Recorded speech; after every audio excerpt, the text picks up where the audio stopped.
할렐루야. 하나님께 영광과 감사와 존귀를 드립니다. 한 마음으로 한 뜻으로 하나님을 경배합니다. 오늘 복된 주일 하나님을 예배하는 여러분 모두를 축복합니다. 코로나19 또 확진자가 많아지면서 교회를 출입하지 못하는 분들에게도 이 영상을 통해서 예배하는 여러분 모두에게도 주의 은혜와 성령이 함께 하시기를 원합니다. 오늘은 로마서 9장과 10장의 말씀을 우리가 묵상하기를 원합니다. 이미 로마서 강해 때 이 부분들을 살펴봤는데요. 11장으로 들어가기 전에 먼저 우리가 지난 시간에 이어서 8장과 9장 10장을 살펴보고 11장으로 갑니다. 자, 우리가 오늘 1절 말씀, 9장 1절과 2절 말씀, 내가 그리스도 안에서 참말을 하고 거짓말을 아니하노라. 나에게 큰 근심이 있는 것과 마음에 그치지 않는 고통이 있는 것을 내 양심이 성령 안에서 나와 더불어 증언한다라는 겁니다. 한마디로 말하면 성령께서 사도 바울의 마음을 사로잡았는데 그 마음에 근심과 아픔이 있다라는 겁니다. 왜 그렇겠습니까? 3절 말씀을 보면 나의 형제고 고륙 친척을 위하여 내 자신이 저주를 받아 그리스도에게서 끊어질지라도 원하는 바로라. 출애굽기 32장 32절에 모세의 기도를 보는 듯합니다. 바울의 마음에 왜 이런 근심과 아픔이 있을까요?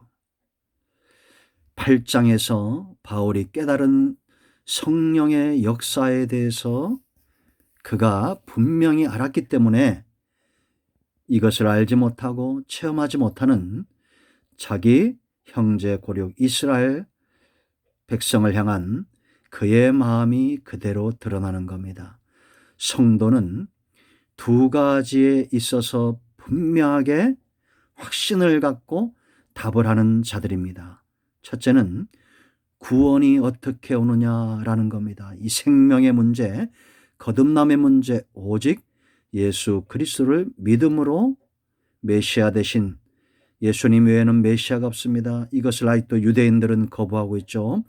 예수님 외에는 구원이 없습니다. 이 확신이 믿는 자들에게 있습니다. 그런가 하면 두 번째는 생명 얻은 이후에 우리가 예수를 믿으면 선물로 주어지는 것이 뭡니까? 성령의 역사입니다. 성령이 어떻게 역사하느냐라는 겁니다. 그것이 바로 8장에 그대로 드러났다라는 겁니다. 열매가 저절로 맺히듯이 성령의 역사는 분명히 우리 가운데 열매처럼 드러나게 되어 있습니다. 앞으로 우리에게 다가올 세상은 미혹의 시대입니다. 사탄도 하나님의 영을 흉내내고 악한 영으로 사람들을 미혹할 겁니다. 우리가 8장을 잘 이해하면 이런 미혹에 넘어지지 않는다고 했습니다. 성령은 분명히 한다고 했죠. 1절로 8절에 있는 대로 하나님을 기쁘시게 하는 삶을 삽니다. 육체의 정욕, 죄와 사망에서 벗어나게 하고 성령을 따라 생명과 평안의 길을 걷게 하고 결국은 하나님께서 기뻐하시는 삶을 살게 한다. 이게 성령께서 저와 여러분 삶 가운데 분명히 하시는 역사입니다. 우리가 성령 충만하다면 하나님이 기뻐하시는 삶 가운데 서게 되어 있습니다. 두 번째는 9절로 11절에 소속이 분명해지죠. 예수님께 속하는 겁니다. 그리스도의 영이 없으면 그리스도의 사람이 아니다. 예수님께 분명히 속하게 되고, 그런가 하면 또 12절로 17절에서 아들, 상속자의 삶을 산다라는 겁니다. 그러므로 여러분 12절을 시작하면서 우리가 빚진 자라고 말하죠. 단지 구원만 받은 것이 아닙니다. 이제는 상속자가 된 겁니다. 하나님 안에 있는 모든 부유함들을 상속받아 누릴 수 있는 삶을 사는 것입니다. 자, 그리고 네 번째는 뭡니까? 18절로 25절에 우리의 소망이 분명해집니다. 우리는 보지 못하는 것들을 바라는 자들입니다. 인내함으로 우리가 눈에 보이는 것들을 소망하지 않습니다. 장차 우리에게 나타날 소망은 어떤 것이에요? 속량입니다. 속량. 죄와 사망에서 벗어나고 온전히 속량된 모습, 장차 하나님 나라에서 우린 그 모습을 회복할 겁니다. 그러면 이 땅에서 고난이 와도 우리가 장차 나타날 영광을 바라보며 18절 인내하는 거죠. 그런가 하면 첫 번째, 하나님의 뜻을 사는 삶이 분명해진다 그랬죠. 26절 27절입니다. 성령이 우리 안에서 말할 수 없는 탄식으로 하나님의 뜻대로 간구하신다라고 말합니다. 그런가 하면 이제 28절부터 34절 무엇이 분명해집니까? 영화로운 모습. 이 영화로운 모습은 어떤 것이라고 했어요? 29절에 바로 맏아들 대신 예수님을 본받는 삶입니다. 그리스도의 형상에 이르도록 해산의 수고를 했던 사역이 바로 또 바울의 사역이었죠. 하나님의 구원의 목적입니다. 우리를 자녀됨의 영광스러운 신분으로 회복시키는 것. 하나님이 우리를 위하심으로 31절 대적할 자가 없고 33절 고발할 자가 없고 34절에 정죄할 자가 없습니다. 왜냐? 그리스도가 우리를 위해서 간구하시고 하나님은 우리를 위하여 아들까지 주신 분이기 때문입니다. 이걸 깨달으니까 35절로 39절에 이 놀라운 사랑을 그가 체험하게 되죠. 그래서 성령의 사람은 하나님이 자신을 얼마나 사랑하는지에 대한 확신이 분명해집니다. 8장을 여러분들 주목하세요. 그래서 이제 바울이 이러한 것들을 깨달으니까 그 속에 아직도 예수를 거부하는 자들을 향한 민족을 향한 안타까움이 있는 거예요. 그런데 바울이 9장, 10장, 11장은 삽입장이라고 그랬죠. 이스라엘의 구원이 어떻게 임하는가에 대해서 분명히 말하고 있습니다. 그 첫째 9장은 바로 하나님의 주권입니다. 바울이 깨달은 게 뭡니까? 하나님이 구속의 역사 가운데 주권적으로 일하셨다라는 겁니다. 아브라함을 선택하시고 그에게서 이삭을 나게 하시고 이삭에게서 난 에서와 야곱 중에 야곱을 더 사랑하시고, 그러면 여러분 14절에 우리가 이런 말이 나올 거 아니에요. 하나님 불의한 거 아니냐. 14절 보세요 여러분. 그런즉 우리가 무슨 말하리? 하나님께서 불의하냐? 그럴 수 없다라고 말합니다. 하나님이 에서는 미워하고 야곱을 사랑하는 것, 하나님이 절대 불의하지 않다라는 겁니다. 우리가 결과를 보고 있는 시대에 살고 있죠. 하나님이 야곱을 사랑하신 것 잘하신 것이고, 아브라함을 선택하시고 이삭을 보내신 것 잘하신 것이고, 또 3절로 5절에 있는 대로 하나님이 이스라엘 향한 언약들이 이루어지고 있는 것, 하나님은 실수함이 없다라는 겁니다. 이 하나님의 주권이죠. 사람의 힘과 능력엔 한계가 있어요. 그러나 하나님이 행하시는 것은 사람의 보기에 미련스러워 보여도 그 하나님의 능력과 지혜는 사람의 지혜로움보다 뛰어나다는 것을 인정하셔야 됩니다. 하나님 여러분 보세요. 이 14절로 18절에서 바로를 하나님의 구원의 역사에서 쓰실 때 그를 강팍하게 하셨죠. 하나님은 어떤 사람들을 긍휼하기도 하고 어떤 사람들을 강팍하게 하실 수도 있어요. 18절에. 그럼 이제 우리가 이렇게 말할 겁니다. 그럼 하나님이 그렇게 마음대로 누구는 강팍하게 하고 누구는 긍휼히 여긴다면 우리가 어떻게 살든지 허물하시면 안 되는 거 아니냐라고 반문합니다. 19절에. 이때 20절, 24절 유명한 토기장의 비유를 말하죠. 사람이 반문할 수 없다는 겁니다. 토기장이가 진흙 한 덩이로 그릇을 만드는 권한이 누구에게 있어요? 하나님께 있다라는 겁니다.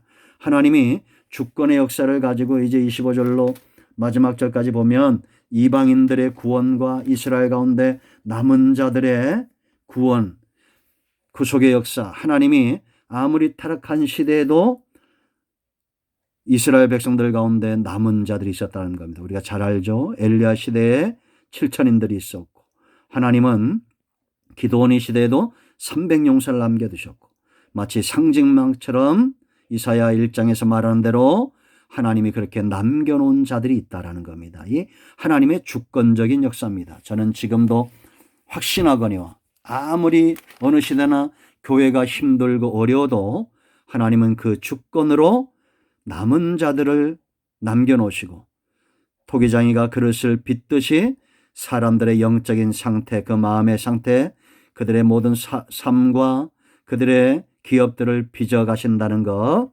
여러분 기억하셔야 됩니다. 두 번째 10장은 하나님의 열심을 이야기합니다. 여러분 21절이 10장의 핵심이라고 그랬죠.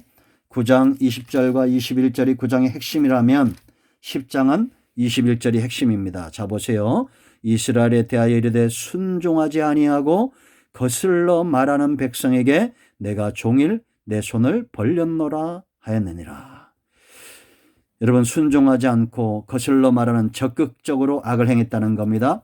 적극적으로 불순종했다는 겁니다. 이들에게 손을 내민다. 오랫동안 하나님이 포기하지 않고 이스라엘이 돌아오기까지 열심을 낸다는 겁니다. 이 하나님의 열심입니다. 이 하나님의 열심이 그대로 사도 바울과 성령의 사람들과 지금까지 교회에 강력하게 전이되고 있는 게 뭐냐? 전염되는 것이 뭐냐? 바로 하나님의 열심입니다. 그러므로 여러분 지금도 성령의 사람, 은혜 아래 있는 사람은 다른 것에 우리가 주목하지 않습니다. 다른 영향력을 받지 않아요. 그들은 하나님의 열심에 붙들림 바 되었습니다. 하나님의 열심에 붙들림 바 된 사람은 눈이 열려지는데요. 먼저 1절로 4절 말씀 보면 바울이 왜 하나님이 열심을 냅니까? 이들이 아직은 무지하기 때문입니다.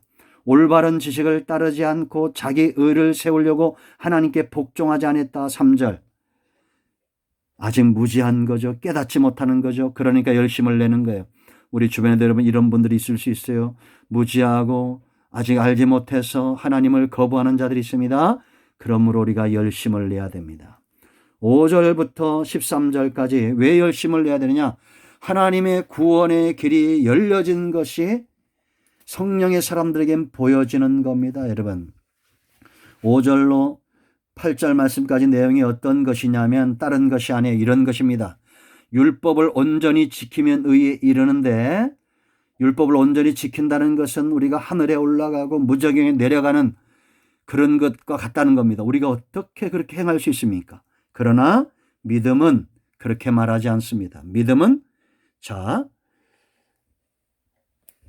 8절 말씀 보세요. 그러면 무엇을 말하냐? 말씀이 네게 가까워 네 입에 있으며 네 마음에 있다 하였나니 곧 우리가 전파하는 믿음의 말씀이라 라고 말합니다.